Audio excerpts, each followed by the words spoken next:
So, guys, we're excited to be with you guys today. So, we're actually just going to jump in here with Susan Slusher. She's actually over our Asia. What do you define your role with Asia and everything Okay, else? sure. So I work with our Asia ministers and just kind of building relationship, keeping them connected, that sort of thing. I also work with the equipping network. And so really in both roles, I help people develop equipping and training programs. Mhm. But in Asia, of course, I also work with our ministers who have churches and that sort of thing.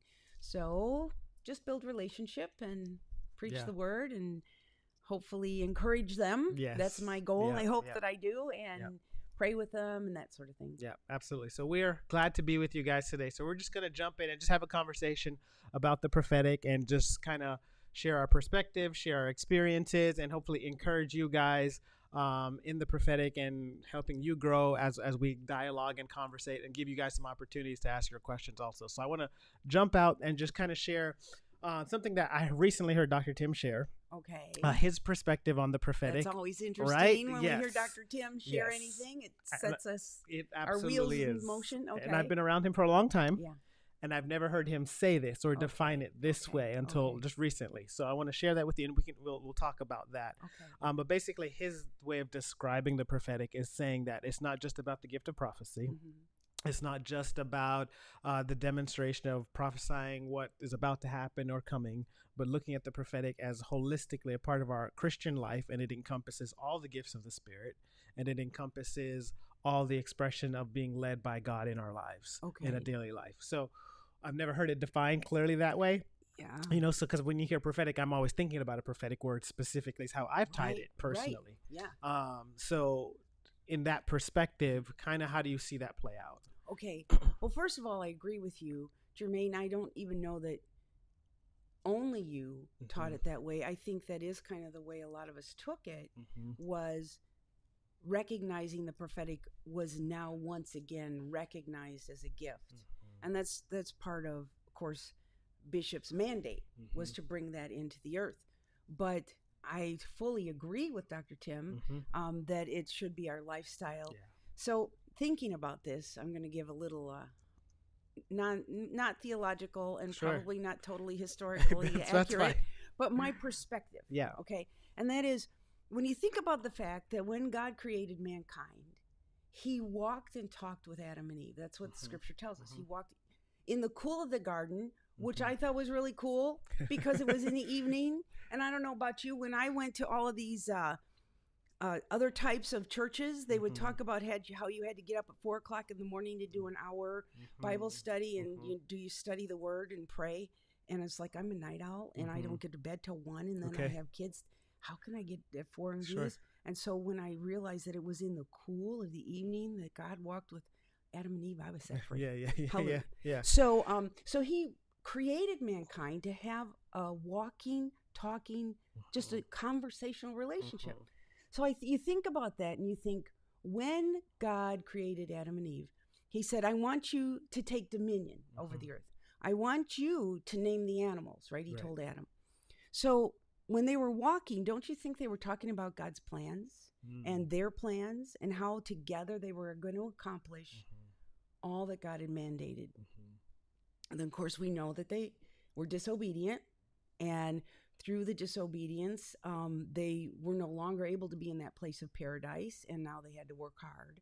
And if we look at from the time of Adam and Eve, throughout the development of mankind from that point on, we see that there were some people who heard God's voice, like Enoch walked closely with God. And we know that,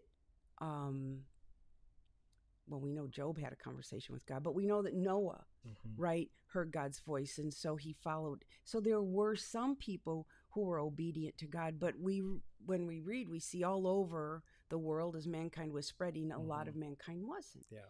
And they were not obedient to the Lord. They didn't hear his voice. They didn't want to hear his voice. They were spreading out around the world, developing their own cultures and some other religions, false religions and ideologies. And so then we move ahead to when God called Israel. So he chose a group of people to maintain this truth Yeah. that there was one Yeah. God who was going to send a savior Yeah. to bring mankind to him once again. Mm-hmm. And all the while he's working this out with Israel, all these other stuff, religions, false religions, all this stuff's going on. Right. And none of them were looking to God for answers. They were looking to, they were maybe looking to try to meditate and develop a higher level of, what do you call consciousness? Yeah. Right. Or some believing in karma, and they were going to, all those things were happening. Mm-hmm. But Israel was the one people who held true to Jehovah Jireh, right? To the God that we know. But even Israel, remember when Moses led Israel out, didn't want to hear God's voice, right? They were afraid when God was speaking to Moses on the mountain. So God set up a pattern or a way to communicate with people, and that he set the priests in place, and they did the tabernacle and all that. And we know in the tabernacle was the Holy of Holies. So then we move ahead, and we see that the priests were there to go to man, or go to God on behalf of man. And then there were prophets who would listen to God from that point on, and they would share the word with the people. But for the most part, the people didn't want to hear from God for themselves, even though he wanted to talk to them. Right. So then Jesus came, and when he died, first of all, he showed us how to hear from God. He told us, if you're my sheep, you will hear my voice. Right? And follow me, do what I do. I'm going to show you how to live. You'll know my plans. You'll know the plans of the Father. Everything I do is the plan of the Father. So everything you do should be the plan of the Father. So listen to my voice, and I will guide you. And so then, of course, he sacrificed his life. He died. The veil was rent so that every person, not just prophets, not just priests, could walk in and hear God's voice and have relationship. Yeah.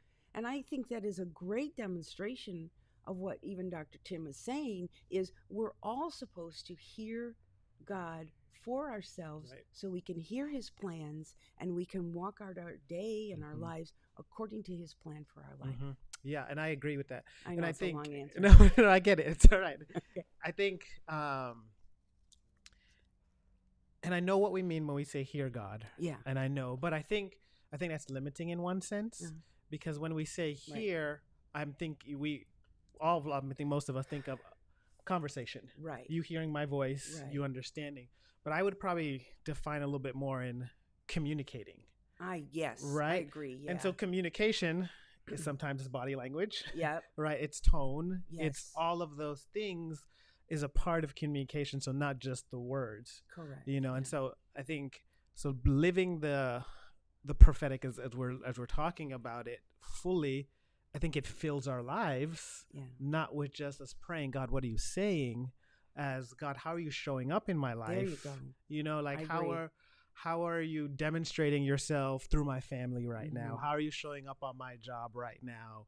And Eugene Peterson, who translated the Message Bible, he made this statement about pastors, but I think it could be looked a little bit broader. Okay. He said a pastor's job is not just to take the congregation somewhere, lead them somewhere. The pastor's job as a shepherd is to get in the middle of the sheep, to discern where Christ is in the middle of the sheep, and then amplify what Christ is already doing in the middle of the sheep. Right. And I said, that's like a whole different paradigm shift, So I think in our lives sometimes I think how we look at the prophetic is we're looking for God to give us instruction so we can act something out, opposed to discerning where is he already working.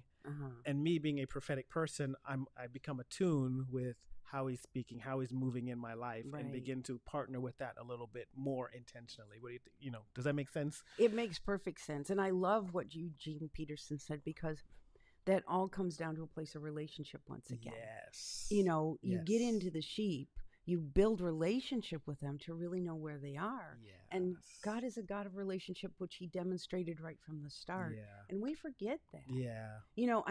The gifts are amazing. Yeah.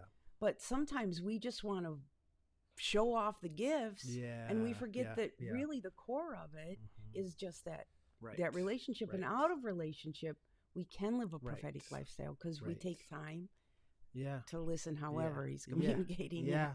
Yeah. But it also puts almost a level of responsibility on us. That's true. in the sense of, I personally, I would rather someone just tell me what to do today, and I'm a very obedient person. You Like, are. Yes, just yes, yes. just tell me how to do that. I'll just go do it, and I know where we're. I know where Right. I accomplished it. I can check that off, and I feel good about that. Sometimes it's easier. That is Right. so easy, and I'm Right. very comfortable there. Right. But when you get to a place of almost maturity, and God says, "What do you want to do?"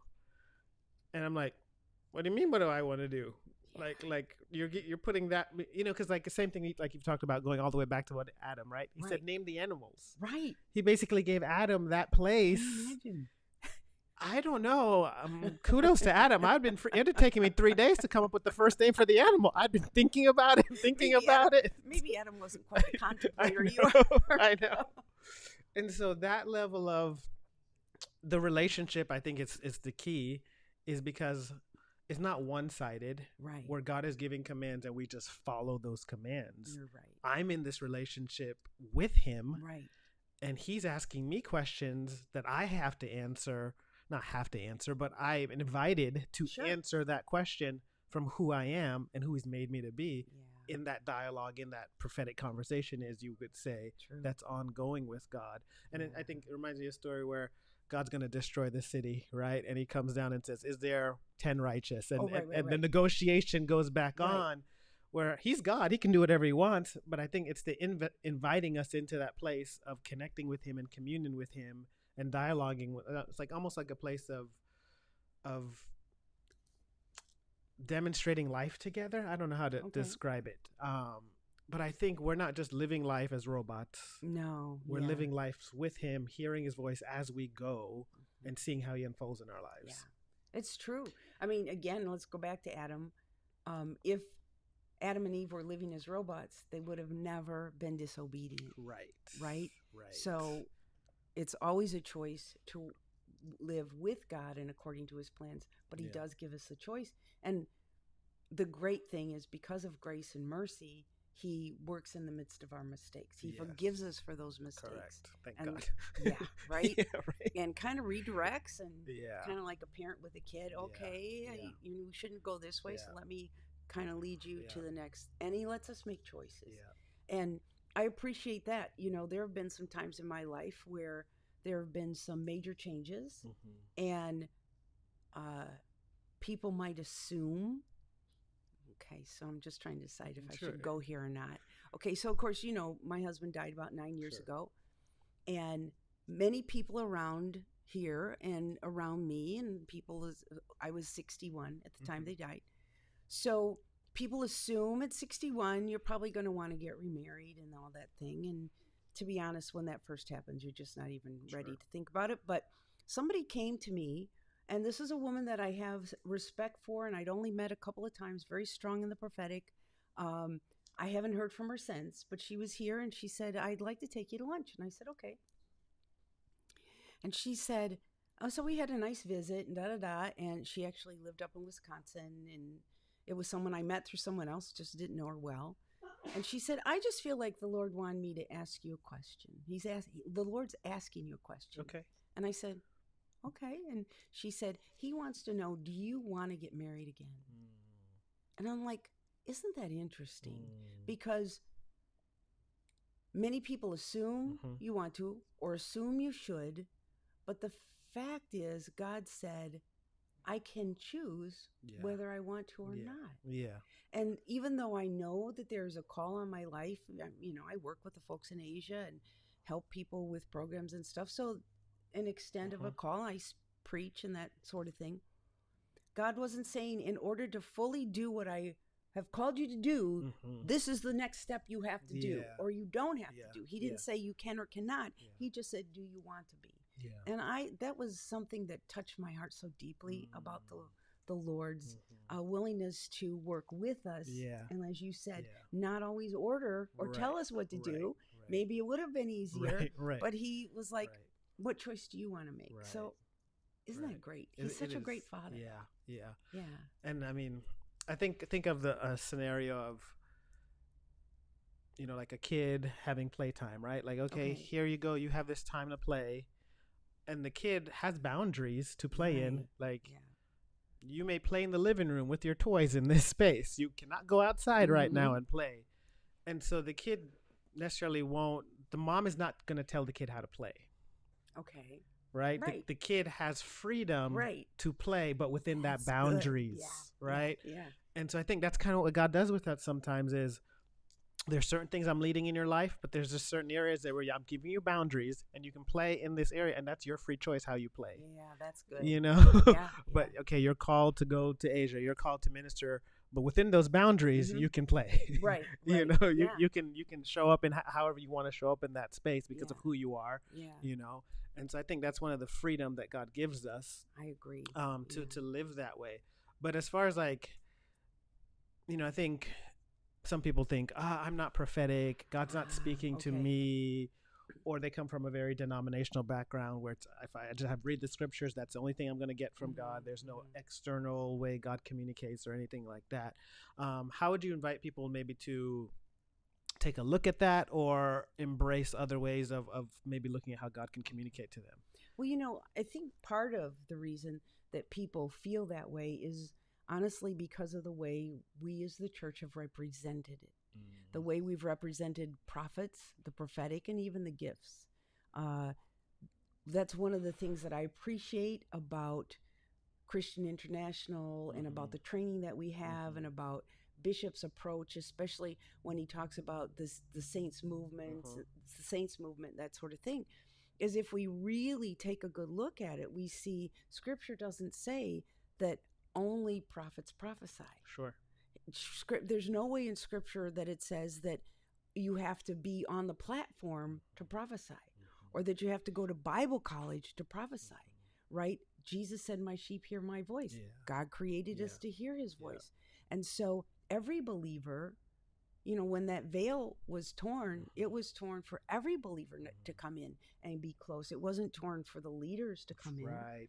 And of course, we know Ephesians 4:11 says that, in fact, the job of the leaders is to teach the saints how to be effective ministers. So that means every single one of us should expect to be able to hear God communicate.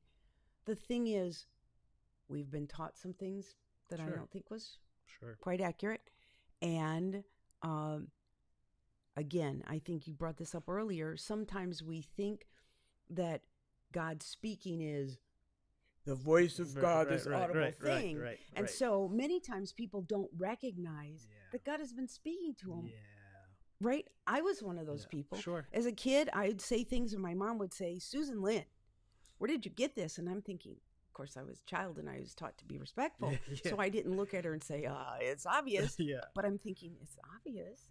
Right now I realize I was prophetic and I was seeing things or sensing things that other people weren't sensing. And I bet there are a lot of people like that. And until I was exposed to some training, right? We actually, a church that we attended in Illinois, brought ministering spiritual gifts up there. And when I had the opportunity to sit in on that, I realized I'd been hearing God all these years. I just didn't recognize it as that because I had religionized it. Or is that the right word?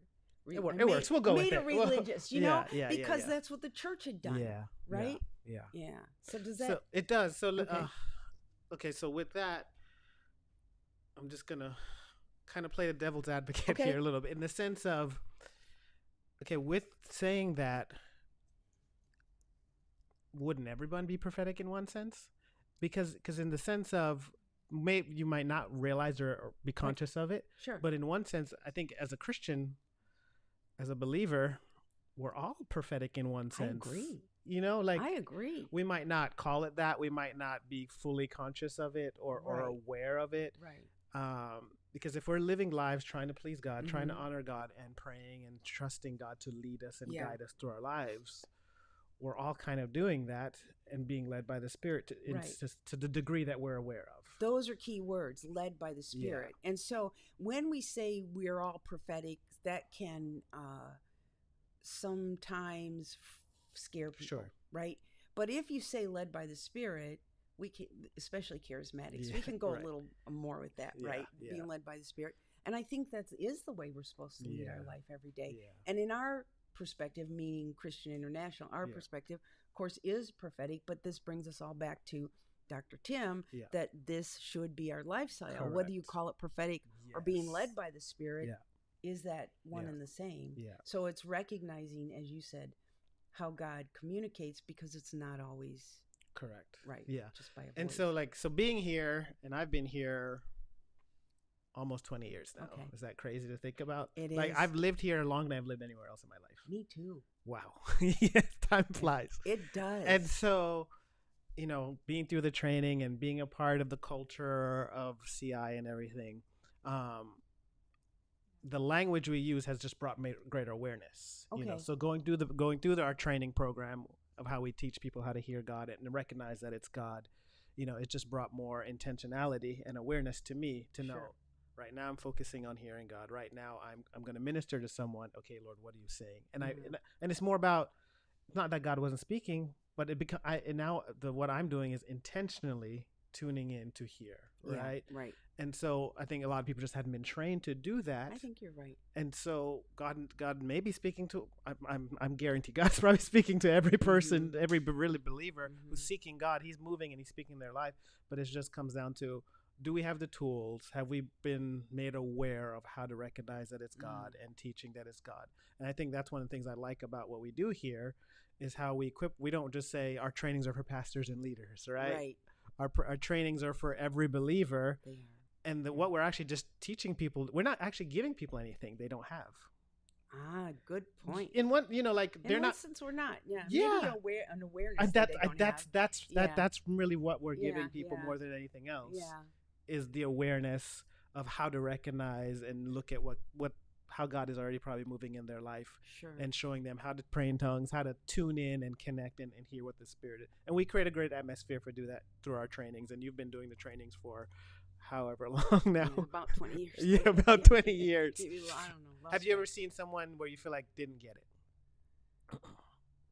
I have seen people who may seem a little stuck.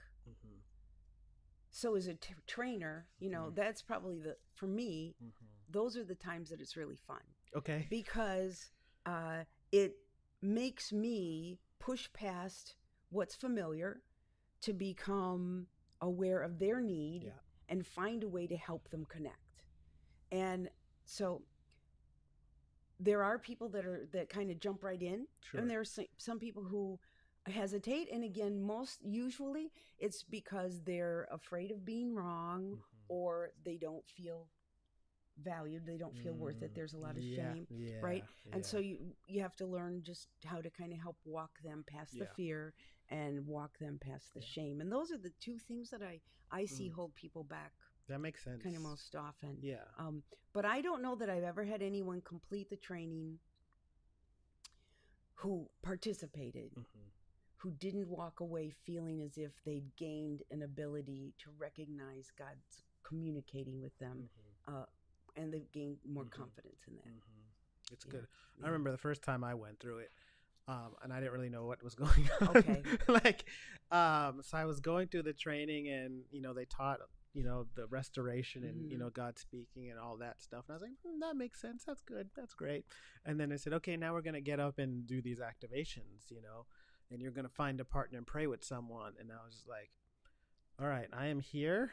So this is where my obedience comes in. Okay. I didn't know what was going on. I didn't know what we're gonna do. I'm gonna do it because they said to do it, right? But I didn't know what to expect. I didn't really think nothing was gonna happen. And so they're like, okay, go grab someone by the hand, and okay, this is what I'm going to do. I'm going to find the person who looks a little bit more scared than I am. Okay. At least. Don't find the person that looks confident. Look for the person who's more fearful than me, so I couldn't do worse than them. Okay. And so I find the person, and they said, okay, close your eyes and ask God to give you something to pray for that person about prophetic prayer, right? And so I was like, I close my eyes, and I'm like, okay, hope I get something. I hope I get something. And the first thing that pops into my head was, this person needs a job. And I was like, okay, get something. And then, but that's already in my mind. And so they said, start praying. And I was like, oh, God's like, this person needs a job.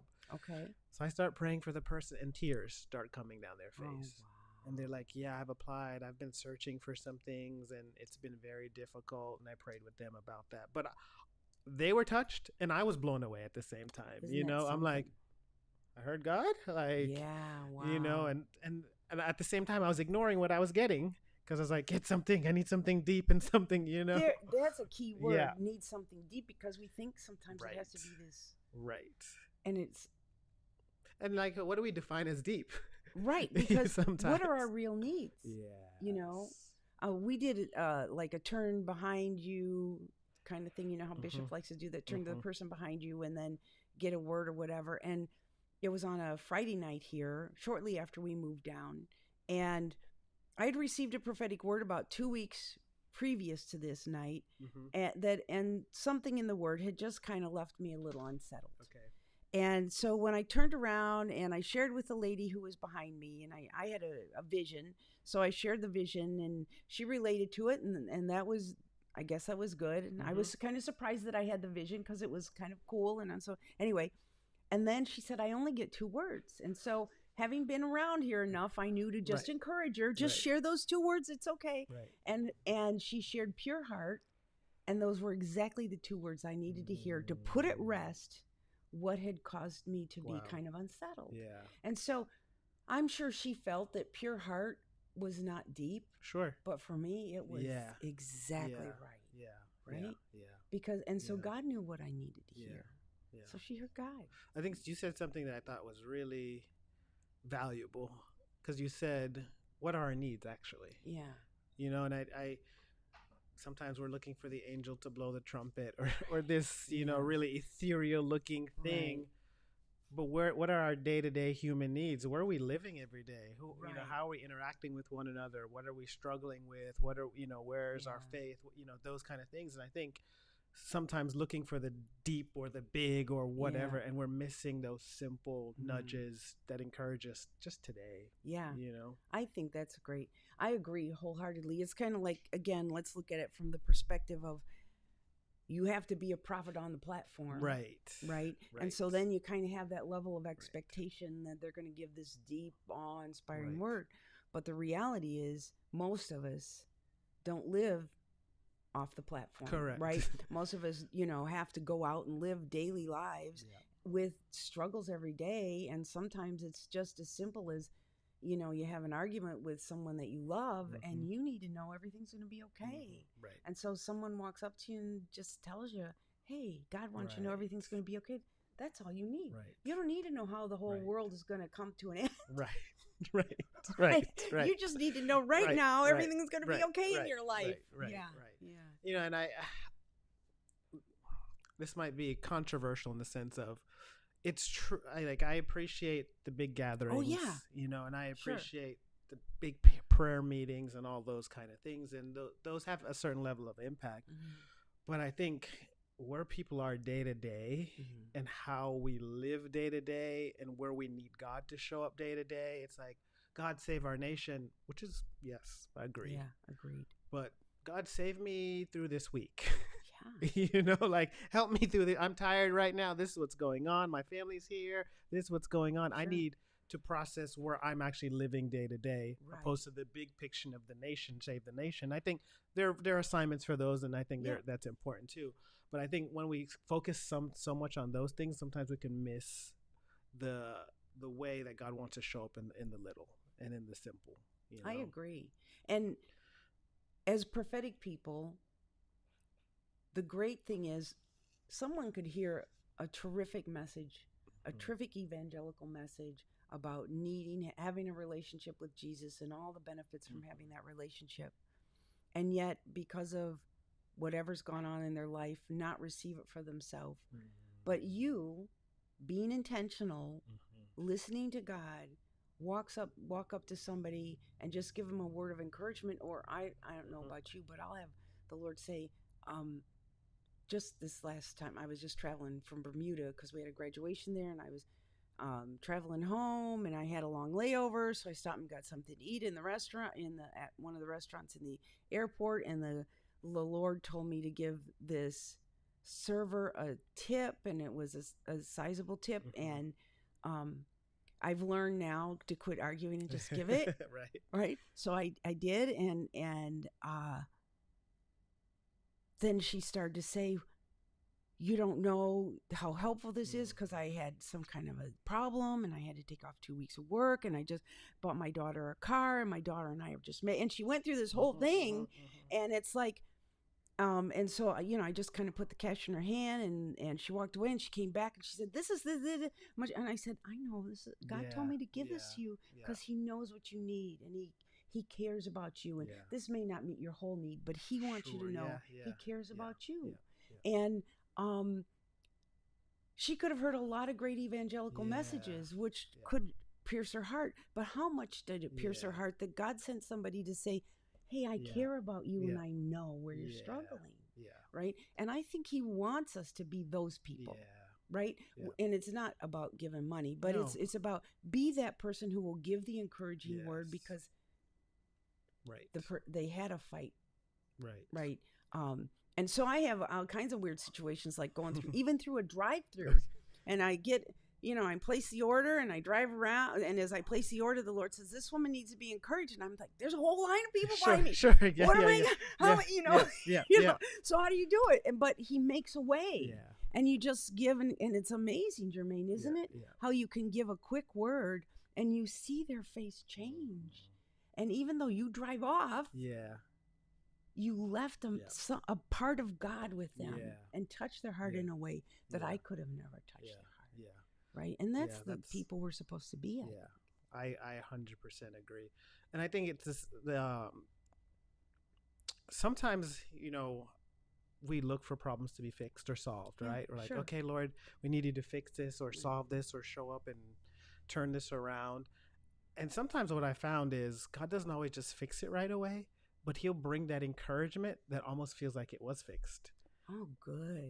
So even like, because I think what you just said about giving that lady the money and blessing her, it might have not been what she needed to meet all of her needs. Right. Yeah. But it met some of the need, and it brought enough encouragement that it gave just a little bit more hope in that moment. Like, I can keep going. It's not 100% fixed, right, but it's enough encouragement that it's like that breath of fresh air, that breath of God saying, I care, I understand, I'm working a process that may take longer than you want to see the fullness of it, right? But I'm encouraging you along the way on the journey. And for me, I found in my own life those simple moments of, okay, but the problem isn't fixed, but man, just the encouragement that God brought let me know, if he can show up like this in this little way, okay, I know he's going to solve the bigger problem. I know he's going to show up in the bigger way.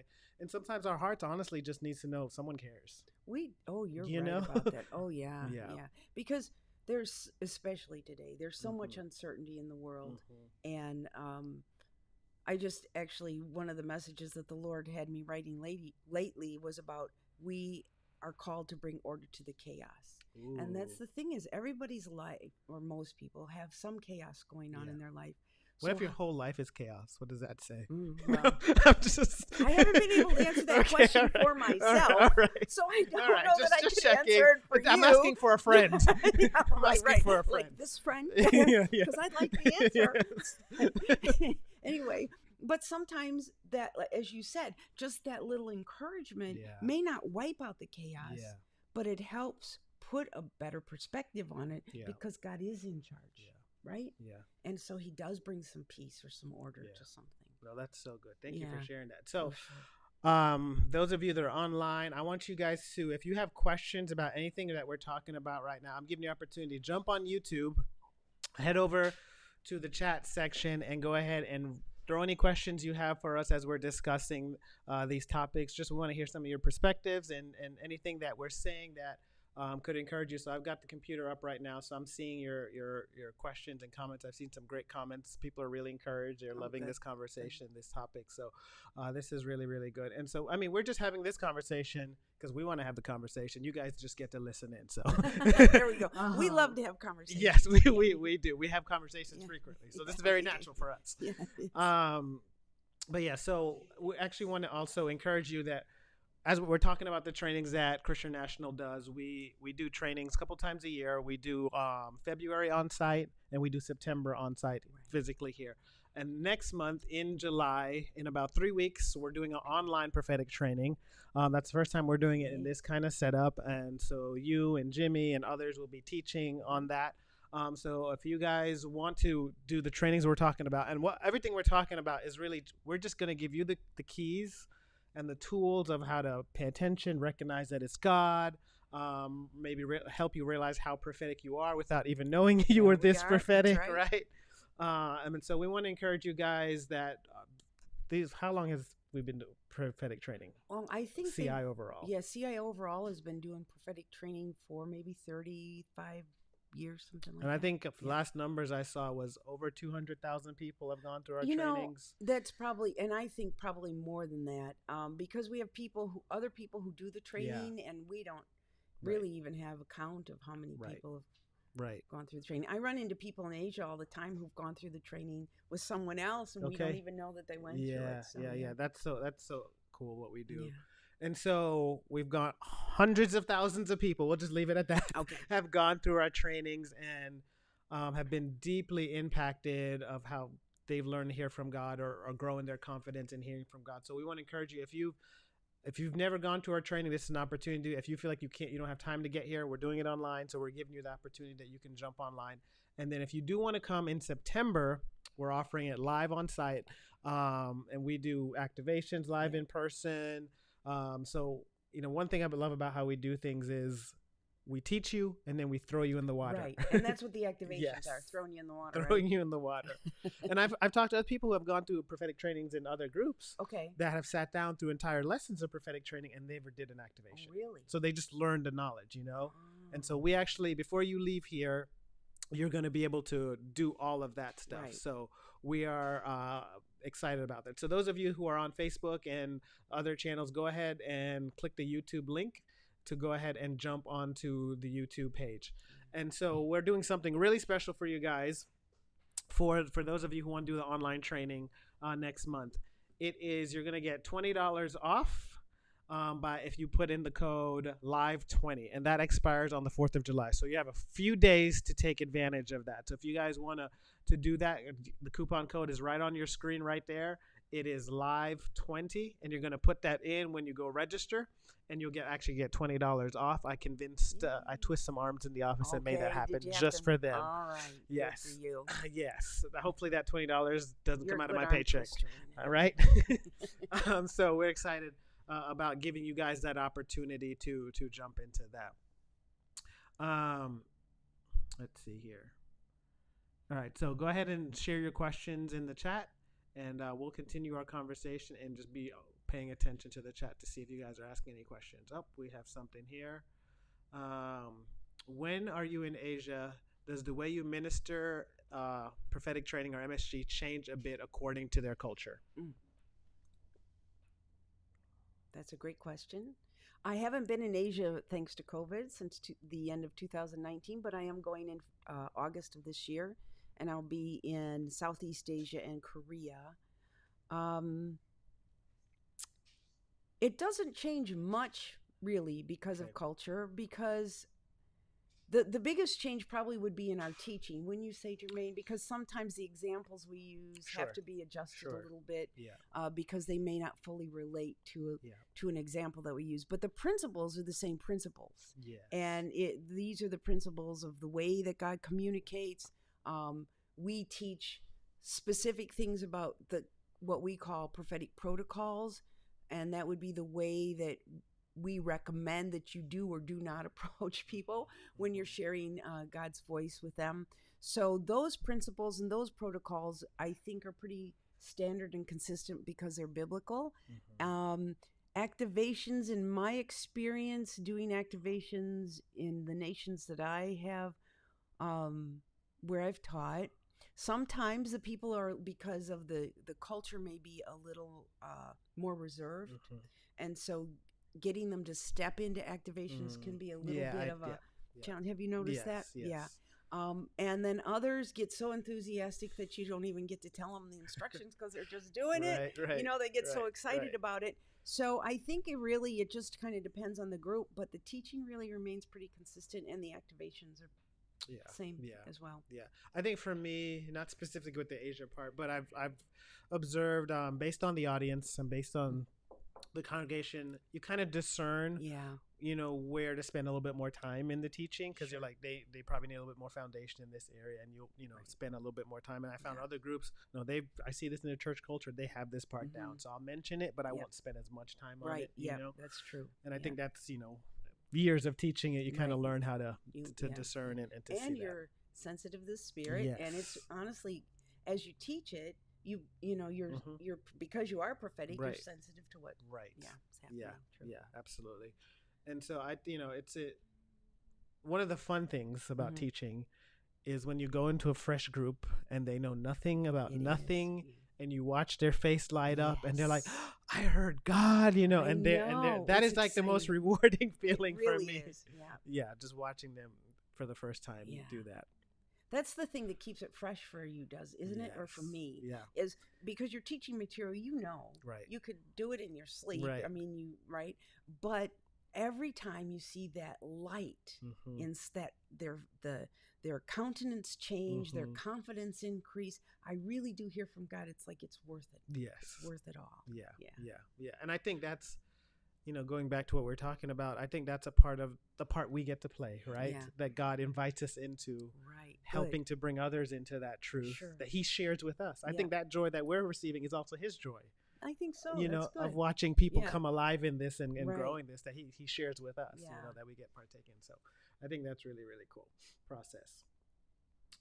All right. So let me ask this for you guys in the chat. If you guys have already taken our prophetic training, I want you to type yes in the chat, just so we can see who's ever taken the training. And if you've never taken it before, just type no in the chat, just so we have a grid of who's taken chat. So if you're on Facebook, we invite you guys to jump over to YouTube, because that's where actually we're reading all the chats from YouTube right now. So if you're not on YouTube, we invite you to jump on the YouTube live stream. That's where all the fun is happening. That's where the party is happening. And then right there, you can subscribe and join all of our stuff on YouTube that's taking place right now. So go ahead and jump over there. Karen Nick says yes. Yep, Karen, we know. We've seen you. Yes. Karen. And we are glad you have taken the training. It's I still run into people who have been around CI but's never been to the training. Right. And I'm just like, what are you doing? I don't know. You kind of wonder. Yeah. It amazes me that they don't take the training. Maybe they already have a confidence I didn't have. I don't know. Yeah. Or maybe they're a little afraid. But don't be afraid. Jump in the water. It's fun. It's fine. The water is great. I see Malik Edwards. Yes. Awesome. Pastor Malik up in the Virginia, D.C. area. I know they do a lot of training. They do a lot of deliverance stuff, all that fun jazz there. Yes. So that's really, really fun. Okay. I'm gonna put you on the spot. Okay. Tell me one of your favorite prophetic testimonies. One of my favorite prophetic testimonies. Okay. Well, there's a lot. So I don't know if this may be my favorite because it led us here, but we had attended a church, my husband and 3 children, and I went to a church up in northern Illinois that was a prophetic church. That's where we learned the training. And one of the first prophetic words, actually, that we received was from a prophet who was itinerating, and he said that there would be a geographical move. Now, we had 3 kids in school, and my husband and I are both very practical people. And so, we weren't going to just throw our kids in a car and move someplace. We didn't know where to move. We didn't know how to move. We didn't have money to move. And we had 3 kids. And it was 8.5 years later when we finally saw that it was time to move. So some money came. A vehicle that could drive more than 15 minutes without getting overheated came into our hands. We had all these circumstances that really kept us from moving. We felt that we were supposed to come down here. We weren't really sure about it. So we went to a church that was in the Chicago area where no one knew us because we wanted a confirmation that wasn't related to anybody who knew us or had expectations. Sure. And this was someone that we'd heard about who was a pastor who pastored a church but also had a strong prophetic gift. So when we went there, he prophesied. First, he prophesied to a guy who was a pastor who was visiting someplace. Then he walked back to us and he looked at my husband and he said, I have a prophetic word for you, but it's a word for your whole family. Okay. And then the first thing he did was confirm several words that we had that were words about our family. And then he said, and the move, it will happen. You've looked at the plans, you've looked at the papers, and now is the time. That was the 3rd of August, and we were moving down here to go to when we had the on-campus school, Okay. MTC. So that was the 3rd of August. MTC was starting the week after Labor Day, Okay. right? So between the 3rd of August and the week after Labor Day, we had to sell things, give things away, pack up a truck, find a place to live, get into the school, but God worked everything out and made it happen. So the reason I like that testimony is because sometimes we feel when we get a word like that, that's a major change, that we have to run out and do something to make it happen. But all that Richard was my husband's name. All that Richard and I did was make ourselves available. You know what I'm saying? In that 8.5 years, God guided us to places to get more understanding and more revelation and that sort of thing. And we prayed as a family. And then when it was time, honestly, the Lord just laid it all out and made it happen. And that's the faithfulness of God. So even when he gives us a word that may seem too big for us, or we're uncertain as how to carry it out, his faithfulness will kind of reinforce the word all along the way until it's time to walk it out. That's that good. That's good. I really like that. And I also like I wouldn't say practicality, but the realness of that. Okay. Because, you got the word and it still took 8 years for it to walk out, you know, and I think sometimes we look at the prophetic word and we're like, we need it to happen now. God's going to turn my life around to tomorrow. Oh, you're so right. You know? And I think that goes go back to what we're talking about as far as it's a life living with him. It is. And so he might, I'm sure you talk with your family, you have ideas. Hey, one day we want to do this. And maybe a couple years later, you do the thing you mentioned several years about. But that's living the life, it is. And maybe expressing some dreams, and taking some time before the dream comes to pass. Right. I think I'm just looking at how I'm evaluating prophetic words now and how God actually works within my own life. Right, and it's like it's so much more practical than I want it to be. Sure. I want it to be a little bit more supernatural. Don't we? We do. It's kind of like, then we go back to what you said earlier, is sometimes if we were just told what to do, it'd make it simple. And so being supernatural seems as if it would be easier than the nitty-gritty every day. I have to deal with my emotions. I have to be more Christ-like. I have to have more patience. So like even during those 8 years, God was teaching us things. We were learning a lot. He gave us a warning, heads up, but it's like you have to learn some things in the process before you're ready to take this next step. In fact, after we moved here and then I ended up working on staff, we didn't expect to stay here. We thought we were going to go back to Illinois. But I ended up here. At one day I asked the Lord, why was it? Because I related so much with the message here, and the whole message about the church was a whole, which is an entirely different conversation. Why? And I was looking for answers, and I found answers right here. Why was it so long? And the Lord said, you weren't ready to come down earlier. And so he knows our best timing. But we do kind of want to push ahead. But you said something that I'm going to ponder on. Okay. But it's, sometimes we're looking for the supernatural to escape our humanity. Yeah, we are, aren't we? Right? Because the humanness of it is we're going to have to live this out.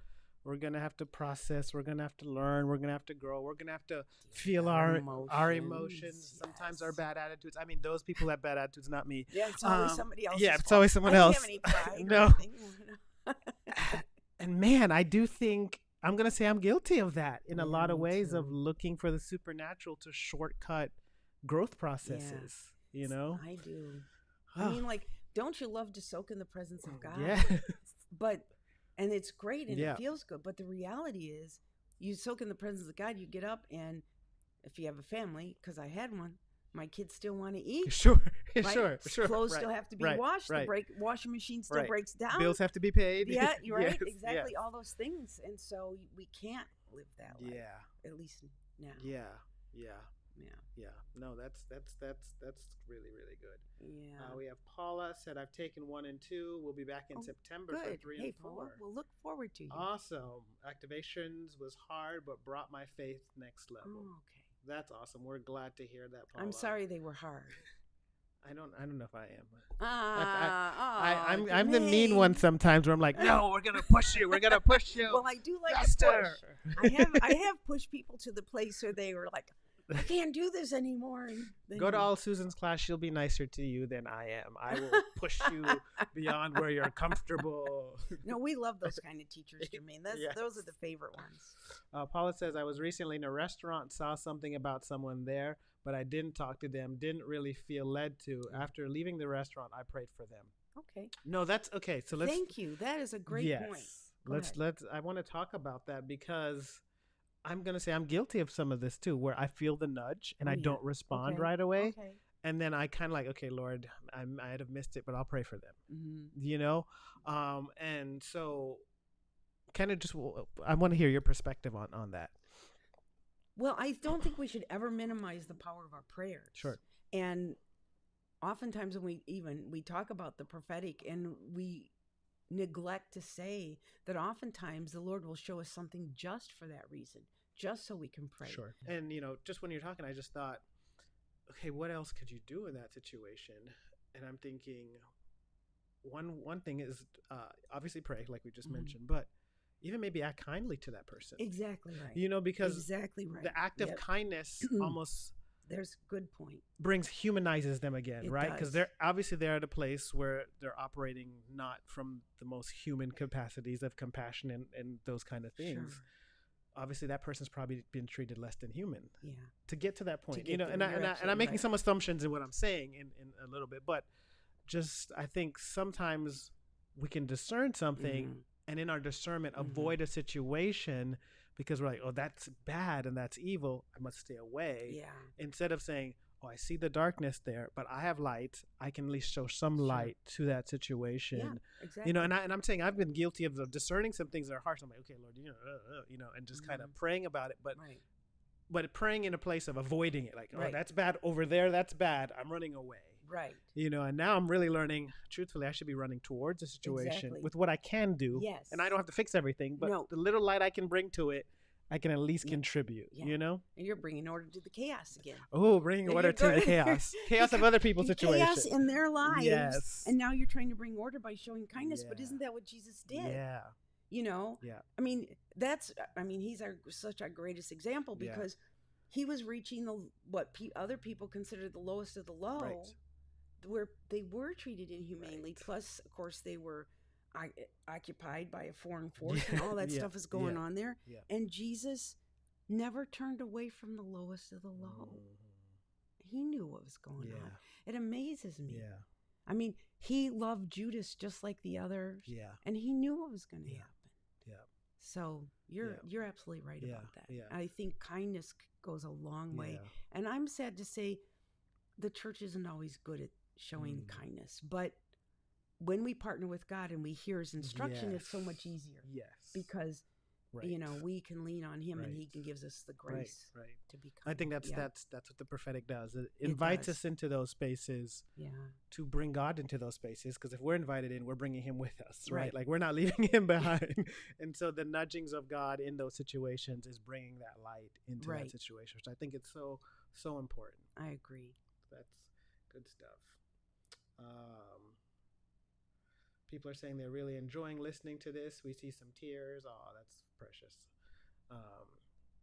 That's awesome. So hope you guys have enjoyed this conversation. I know I have. I have too. Thanks, Jermaine. Yes. If no one else enjoyed it, I did. So that's fine. I'm going to be selfish right now, and then we're good. You guys are awesome. So I want to encourage you guys. If you've enjoyed what we're talking about, go ahead and click like. I want you to share this. I want you to send this to a friend, send this to an enemy, whatever. Just get this out there.